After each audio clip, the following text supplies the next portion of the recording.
Here's a check of today's top headlines, the news you need to know before you head out the door.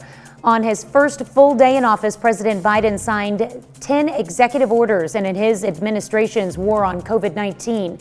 One of the orders mandates the use of masks in airports and on planes, trains, and intercity buses. Another invokes the Defense Production Act to speed production and delivery of COVID tests, vaccines, masks, and other PPE for healthcare workers.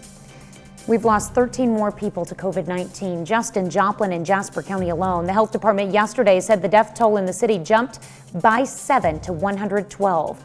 Elsewhere in the county, it jumped by 6 to 119. That's a total of 231 lives lost to COVID just in Joplin and Jasper County alone. The 13 men and women added to the death toll ranged in ages from 50 years old to their 80s. To get an updated COVID information from other area communities, you can click on the link at KOAMnewsnow.com. Missouri's COVID-19 vaccination map shows only a handful of locations where folks can get vaccinated, but the health department administrator in Newton County, Missouri said that's about to change.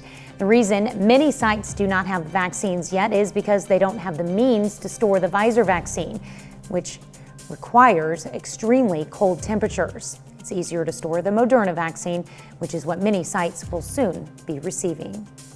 Several Southeast Kansas law enforcement agencies team up to find and arrest a suspect in multiple crimes, including shootings in Coffeyville and Independence.